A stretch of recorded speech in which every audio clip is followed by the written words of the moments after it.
आपको सबको पता है कि निमृत ने अपने शो के बाद उसने एक ब्रेक लिया था, kind of a self sabbatical where she went out on a holiday to US to be with a brother and she actually wanted to pause, you know, एक वर्क लाइफ बैलेंस हर एक की life में होना चाहिए, तो she wanted to pause. In the mean time of course she was approached for Bigg Boss and she deliberated upon it कि भाई ये नहीं कि एकदम से उसने करा. She took her time to look at the pros and cons and for us it was very important that for me it was like opportunity doesn't knock your door twice, you know, and of course she has to be comfortable about it, which I think she was. After some time when she started talking and she started having meetings, there was no game plan as such because उसने काफ़ी seasons देखे ही नहीं है because she was working. 2018-19 के बाद तो she was busy working, उसके बाद कॉलेज होता था, उससे पहले she was in 5 years in law school, so वो भी on and off common room में टीवी चल रहा है तो देख लिया. And when she finally signed it तो शी जस्ट टोल्ड मी कि मैंने रैंडम कुछ कुछ एपिसोड्स देखे वेयर शी फेल्ड हर एक सीजन के, just to feel get a feel what the game is all about, what the nuances are.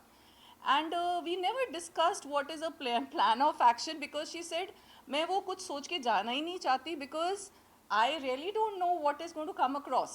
तो जैसी situation होगी I will handle it that way and I trust her because she is a very wise girl, mature girl. वो hostel में रही है 5 साल से, वो अकेले बॉम्बे में रह रही है पिछले 3 साढ़े 3 साल 4 साल से, so I know she can take care of herself. ऐसी बातें कोई ऐसा टास्क जो आपको आपको लगा रहेगा कि निमृत ने काफ़ी अच्छा ये टास्क खेला है, कोई ऐसा टास्क जो आपको लगा रहेगा कि नहीं निमृत ने 100% नहीं दिया है?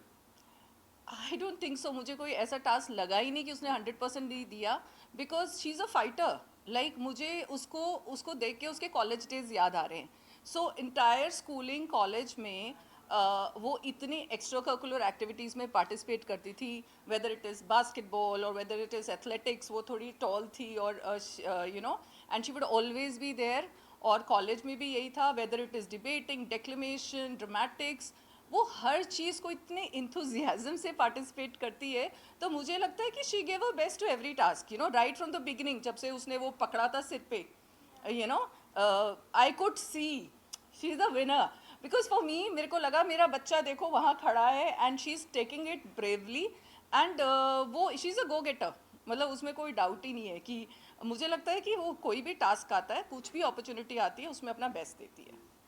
कोई ऐसा मोमेंट जो देखकर आपको लगा हो कि वो काफी ज्यादा इमोशनल था या आप भी रो पड़ी हो मोमेंट देखकर?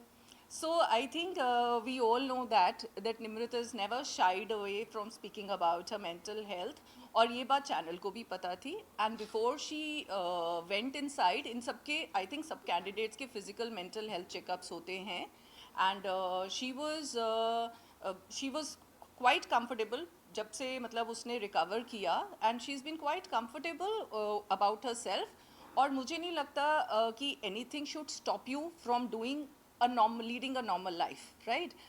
And of course जब वो बिग बॉस के कन्फेशन रूम के अंदर गई and उसने ये पूछा कि कोई मुझे देख नहीं रहा, and yet we all could see. तो that was because that was the first time I think she came out and उसको कुछ डिस्टर्ब कर रहा था. और वो जब बिग बॉस से उसने कन्फेस किया, I think that was one moment because we were not prepared, what we didn't know what she was going through because there is no contact. So that was the first time when I felt ki you know, she is not feeling too bright. And somewhere I felt Big Boss handled it beautifully because उन्होंने सबसे पहले उसको बोला जाके friend से बात करो, because I feel ऐसी सिचुएशन में to come out and to talk about it, वो आपका मन हल्का हो जाता है.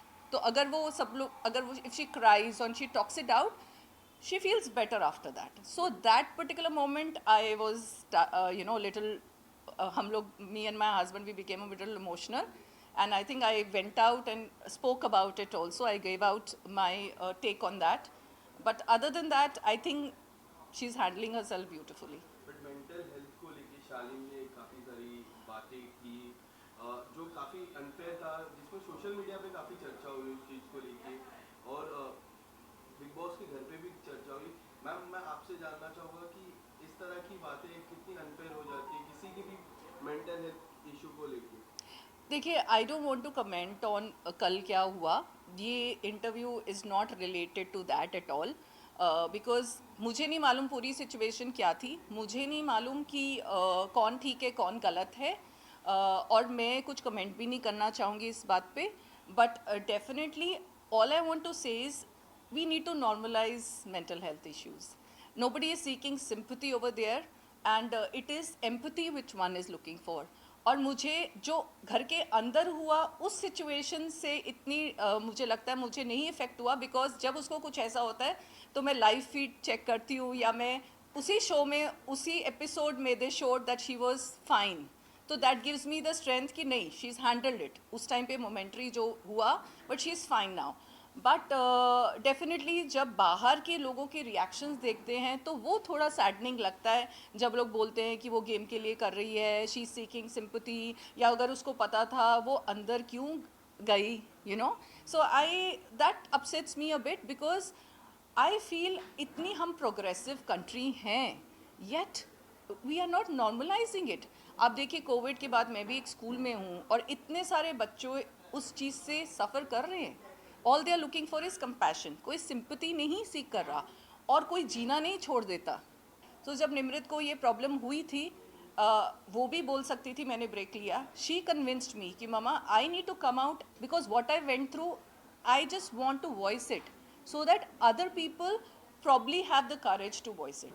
काफ़ी सारे फ्रेंड्स उन्होंने बनाए, बट मैं दो फ्रेंड के नाम लूँगा, एक अब्दू और शिव ठाकरे. ये दोनों के साथ जो फ्रेंडशिप है, एक डिफरेंट लेवल की फ्रेंडशिप है. आप किस तरह से देख रहे हो मैम उन दोनों की friendship? I think it's a beautiful and organic friendship. Frankly speaking, अगर हम मुझे वो रिलेट हो रहा है कि जब आप बच्चा कोई हॉस्टल में भी जाता है तो आप अपने अकॉर्डिंगली आप अपने फ्रेंड्स बना लेते हैं, और it's a beautiful relationship. And I think not only that, Harik के साथ डिफरेंट वे से एक एसोसिएशन रही है. So I value every relationship she's made, and I think that's what the beauty of Big Boss is. हर दिन में it's a long time to stay with one another, और हर एक के साथ अपनी different bonding है. And I think when they all come out, I would love to host each one of them. I would love to meet and connect with all of them, because whatever happened inside is it's just a game. But मुझे लगता है कि ये जो friendship and bond in fact सबके साथ है, that will be forever. Right? Nobody is going to hold anything against each other. Definitely, I'm convinced that she has the winning qualities.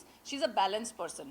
And उसके जो emotions निकल के आ रहे हैं, लोग उससे connect कर पा रहे हैं. But उसका अगर graph देखें, तो it is going upwards, onwards and upwards. And also I feel कि अगर वो prepared होती तो वो पहले अपनी Twitter पे active हो जाती या कुछ होती. उसको ये सब कुछ नहीं पता था.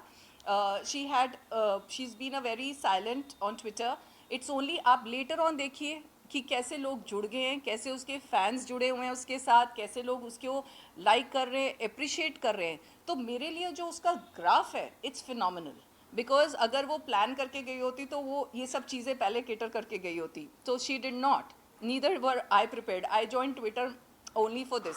So whether it is social media, जितना लोग लाइक कर रहे हैं, बाकी के एक्स कंटेस्टेंट्स उसको लाइक कर रहे हैं, या जो लोग भी other co-stars, everybody is appreciating a game. So I honestly feel that she's the winner.